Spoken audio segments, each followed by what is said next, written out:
It's marathon training, week 3, day 1, Monday. And it's actually my 53rd birthday. And here I am, as you can see, still laying in bed. I seem to have woke up with, I say woke up, I went to bed from last night. Terrible stomach cramps. I am going to try and get up in a bit, have a coffee and see if I can get out and get this run done. But at the moment, I am not feeling like it at all. Yeah, not a brilliant start to either my birthday or my training week. Well guys, as you can see, I got myself out of bed. I've only got a 5k, 3-mile run today. My stomach does hurt. And just as I was leaving the house, started to rain a bit. So rather than go upstairs, get my own coat, I pinched my wife's running coat. So I'm running around the streets. Lovely bright pink jacket. So today would have been easy to sack off because I'm so early in my training. Because also it's my birthday and I can do what I want. And my stomach cramps. But I did decide to try something. So I'm a mile in. If in the next mile or so things start to get painful, then I'll cut short and walk. And if I do, I'll come back.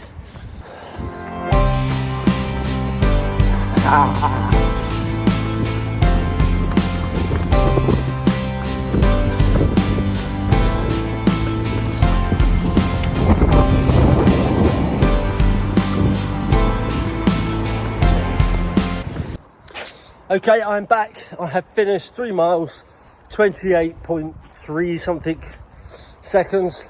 So I can explain why that doesn't matter.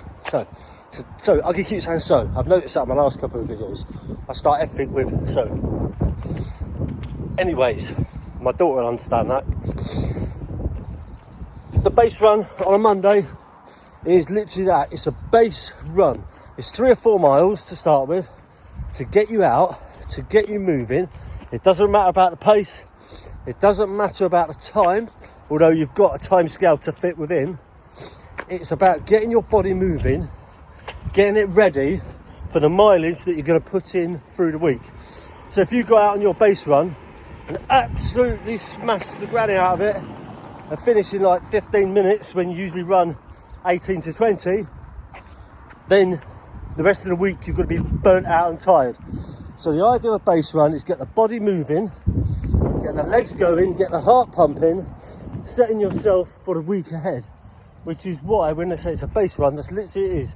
You're setting a base for the rest of the week. So just do what you can do, get out and move, do the mileage, not worry about the time.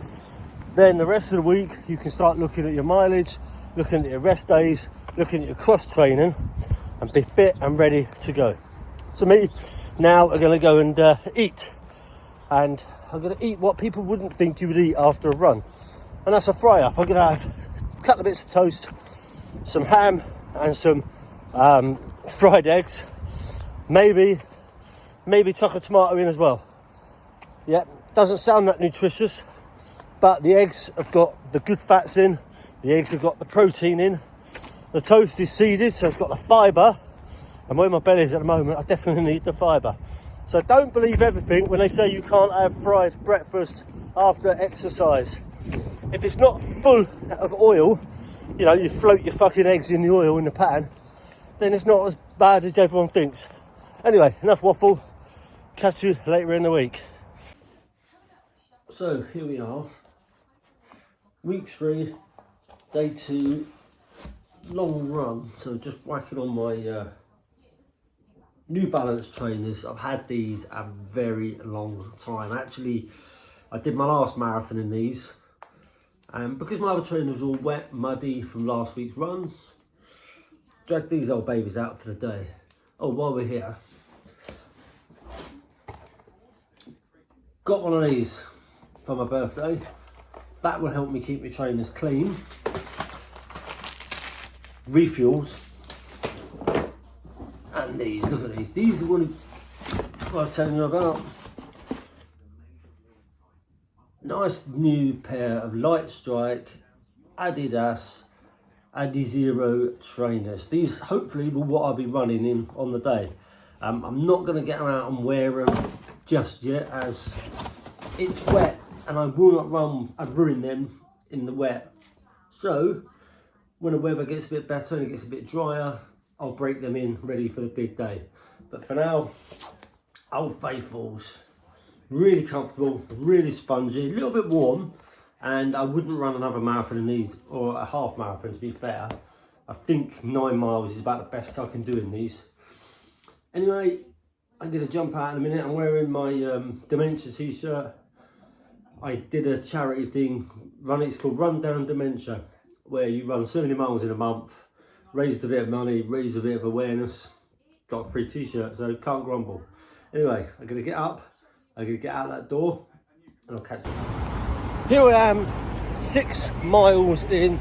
I've just had my gel and I've just actually nipped into Home Bargains, grabbed myself a isotonic drink. Reason being is I didn't carry a bag today, so I couldn't carry a drink, and I just thought, well, save carrying bags and actually won't be carrying a bag on the marathon. I thought I'd just grab something on the way. Easy, easy, easy.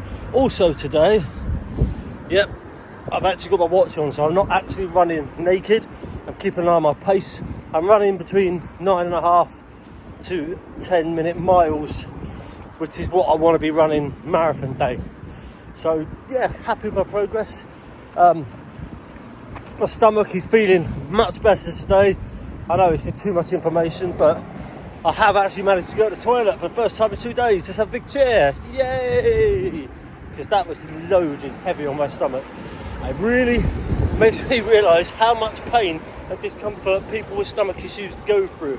I know there's a lot of charities that do running for irritable bowel syndrome, Crohn's disease and stuff like that. Now, I'm not saying that I know how that feels, but what I went through yesterday and the day before goes a part way to understand it. And to run and to do sport with those sort of things, yeah, hats off to you, because this is not comfortable. Anyway, less about my bowel movements. I am going to get on my run, 3 miles left to do, and then coffee. No cake today. I had cake yesterday because it's my birthday, so today is just coffee and back onto eating properly and fueling myself for the week ahead. I'm back. Something just to add on, I showed you this bottle. Now, I am not going to drink the whole of that bottle. If I drink the whole of that bottle, I'm going to end up either feeling sick or end up with a massive stitch. So I've just sipped it gently down to about halfway. They're going to find a bin and just chuck the rest away. I know it seems like a waste of money, but it was 89p. And it's about keeping me hydrated and keeping me running, not about saving a few coins.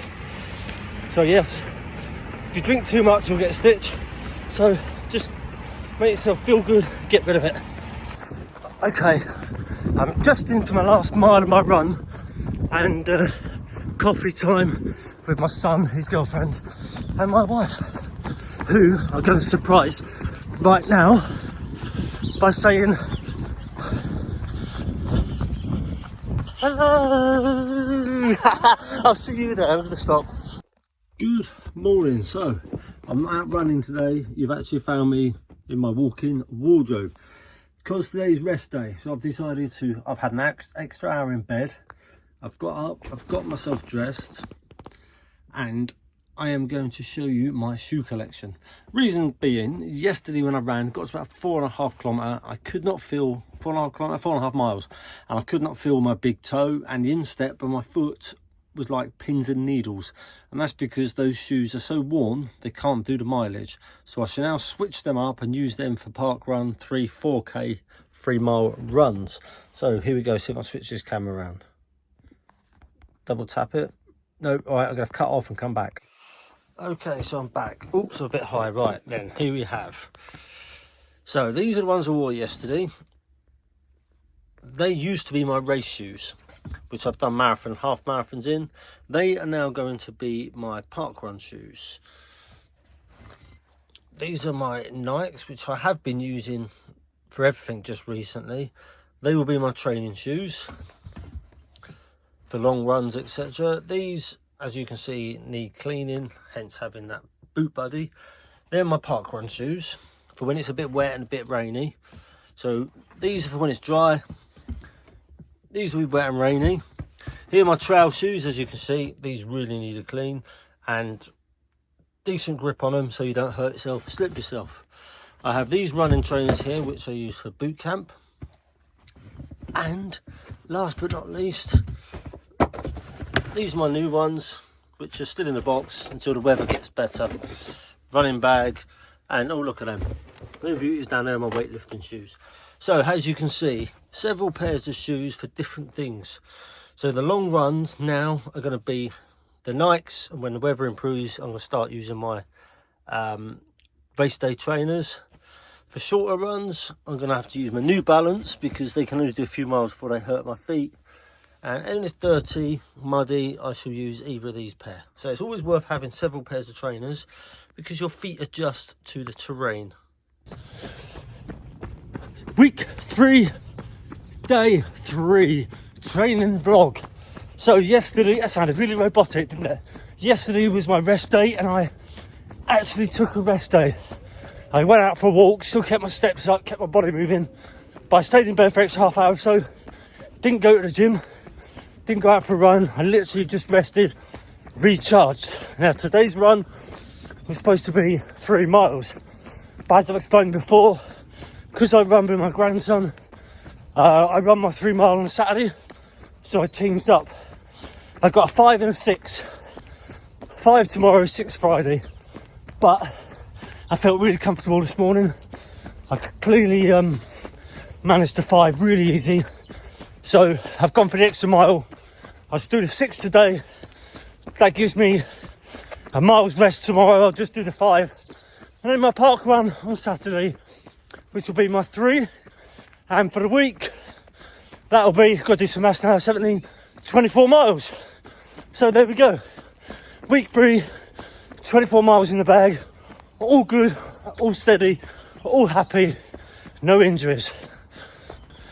Though I do say no injuries, I did have illness in my stomach. Today has been the best I've felt since Sunday night. Could have used the excuse, stayed at home, but I didn't. I'm not built like that. I got out, I moved, and I got the miles in. No excuses to stop me and my plan. Here we are again. I wasn't going to come back on this week, but something's happened that is worth talking to you about. And that is issues, mistakes, and when things go wrong.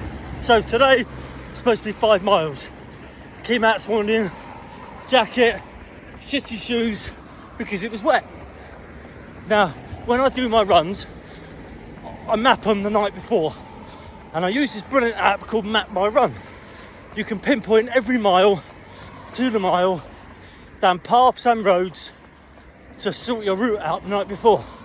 So my route was sorted from my house to end up at my local Costa Coffee, which is where I like to finish my runs.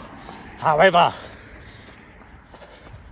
when I come over the bridge back towards Costa, I looked at my Strava and it had only recorded 3.5 miles.